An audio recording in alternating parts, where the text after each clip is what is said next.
প্রত্যেকেরই মনের মধ্যে একটা সুপ্ত ইচ্ছে থেকেই থাকে। প্রত্যেকেই আমরা বড়লোক হতে চাই, প্রচুর টাকার মালিক হতে চাই। তার ফলে আমরা সবসময় কিন্তু একটা আপডেট জানতে থাকি যে শীর্ষ তালিকায় কার নামটা এলো, কাকে পিছনে ফেলে কে এগিয়ে গেলেন। আজকে যদি আপনাদেরকে একটা প্রশ্ন করি, মানে আপনাদের সঙ্গে একটা যদি কুইজ খেলি, যে বিশ্বের সব থেকে ধনী ব্যক্তি কে, একটু কমেন্ট করে জানান না আপনাদের কার কথা মনে হচ্ছে।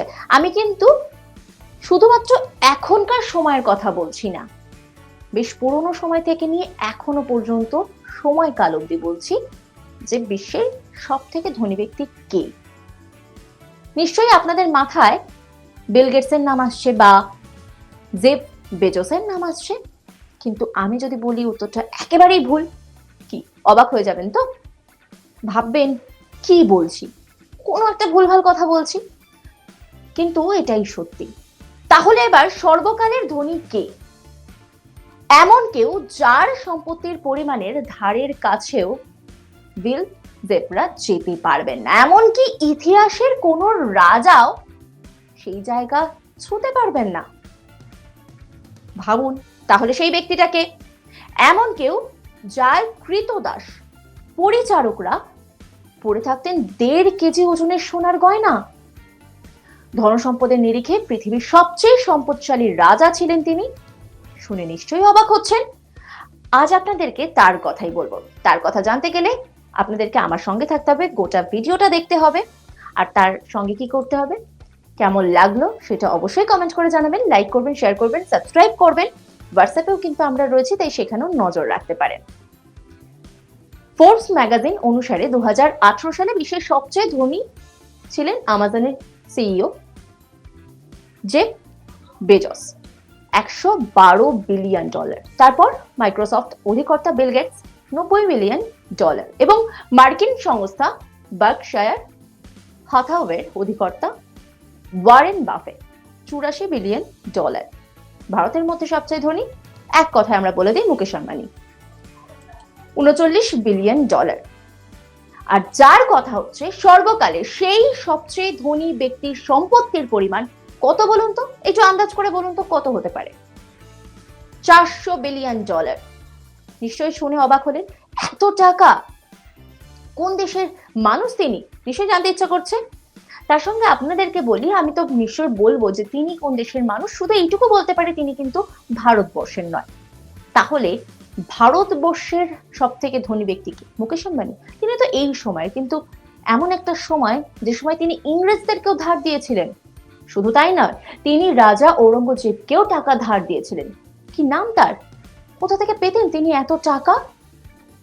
যদি জানতে চান উপরে রাই বাটনে ক্লিক করুন এবং জেনে নিন কি নাম তার। তবে আজকে যার কথা বলছি তিনি আফ্রিকার মানুষ, আফ্রিকার মালির রাজা মানসা মুসা। তার রাজকোষ ভরে উঠেছিল সোনার সম্পদে। আফ্রিকার অবস্থা বর্তমানে ভীষণ গরিব। আপনারা নিশ্চয়ই এখনকার সময়কালের সঙ্গে সেই সময়টা মেলাতেই পারছেন না, অবাক হচ্ছেন। বর্তমানে যেটা গরিব দেশ হিসেবে আমরা জানি, সেই সময় কিন্তু মোটেও সেই অবস্থা ছিল না। সেই সময় এত সোনা ছিল যে রাখবার জায়গা ছিল না। আফ্রিকার বিভিন্ন স্বর্ণ খনি থেকে সোনা উত্তোলন করে নিজের ভান্ডারে রাখতেন মানসা মুসা। তখন বণিকরা আফ্রিকা যেতেন সোনা কিনতে। 1312 সালে মালির সিংহাসনে বসেন মুসা কেইটা। রাজা হওয়ার পর তারই নামকরণ করা হয় মানসা মুসা। সম্প্রতি আমেরিকার ইভানস্টোনে একটি অনুষ্ঠান হয় নর্থ ওয়েস্টার্ন ইউনিভার্সিটিতে। তার জীবনীকে কেন্দ্র করে সেই অনুষ্ঠানটি করা হয়, প্রদর্শনী করা হয়। ইতিহাসবিদরা কি বলছেন? ইতিহাসবিদদের মতে তার সম্পত্তির পরিমাণ এত ছিল যে ভবিষ্যতেও কেউ তা ছুঁতে পারবেন না। ঐতিহাসিক গবেষকদের দাবি, মুসার সম্পদের পরিমাণ ছিল 33 লক্ষ কোটি টাকা। কোন কোন গবেষক আবার বলেন মোটেই তা নয়, তার থেকে অনেক বেশি টাকা ছিল। এলন মাস্ক, মুকেশ আম্বানি বা গৌতম আদানির চেয়েও এই সম্পদ বহু গুণে বেশি। মাত্র 25 বছরের রাজত্বকালে মানসা মুসা তৈরি করেছিলেন এই অগাধ সম্পত্তি। 1312 থেকে 1337। তিনি মালির রাজা ছিলেন।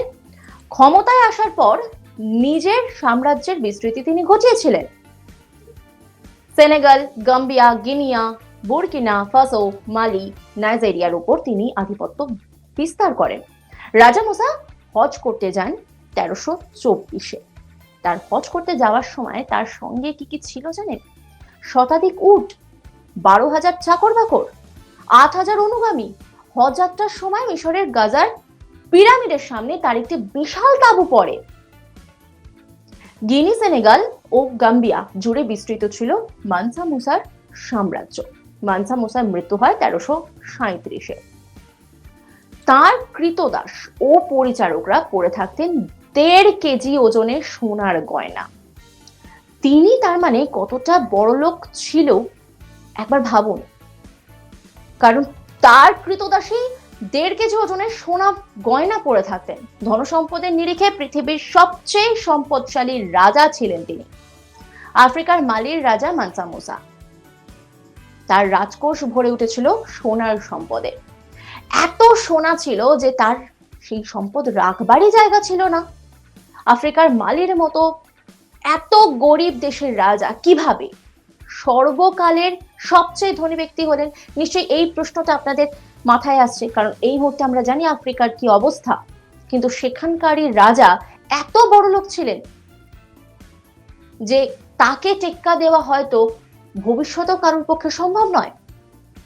ইতিহাসবিদরা বলছেন যে সেই সময়কার পরিস্থিতি একেবারে অন্যরকম ছিল। তখনকার সঙ্গে বর্তমানের কোনো পরিস্থিতির মিলই নেই। আফ্রিকা তখন সম্পদে পুরো ফুলে ফেপে উঠেছিল, কারণ মালি সাম্রাজ্য তখন মূল্যবান প্রাকৃতিক সম্পদে পরিপূর্ণ ছিল। প্রচুর পরিমাণে সেখানে প্রাকৃতিক সম্পদ ছিল। প্রকৃত অর্থেই সোনা ফলতো মালির মাটিতে, আর সেই সোনাই তাকে সর্বকালের সবচেয়ে ধনী ব্যক্তিতে পরিণত করেছে। প্রচুর সোনার খনি ছিল সেখানে। মানসা মুসাই প্রথম এই খনির সন্ধান পান, আর সেই খনির সন্ধান পাওয়ার পর তিনি তারপর সেই সমস্ত খনি থেকে সোনা উত্তোলন করে নিজের কাছেই রাখতেন। আর সেই পরিমাণটা এতটাই বেশি ছিল যে তিনি নিজেও রাখার জায়গা পেতেন না। তবে তিনি যে বিশ্বের একেবারে ধনী ব্যক্তি সেটা বলাই যায়। তার সম্পত্তির পরিমাণ প্রায় $400 বিলিয়ন। নিহাত কম নয়, কিন্তু এখনো পর্যন্ত তাকে কিন্তু কেউ টেক্কা দিতে পারেননি আফ্রিকার মালির রাজা মানসা মুসা। আজকের ভিডিওটা আপনাদের কেমন লাগলো সেটা অবশ্যই আমাদেরকে কমেন্ট করে জানান। লাইক করুন, শেয়ার করুন, সাবস্ক্রাইব করতে অবশ্যই ভুলবেন না। আর তার পাশাপাশি হোয়াটসঅ্যাপে নজর রাখুন, কারণ সেখানেও রয়েছে আজ তাক বাংলা। অন্যান্য সমস্ত খবরের আপডেট পেতে হোয়াটসঅ্যাপেও নজর রাখুন।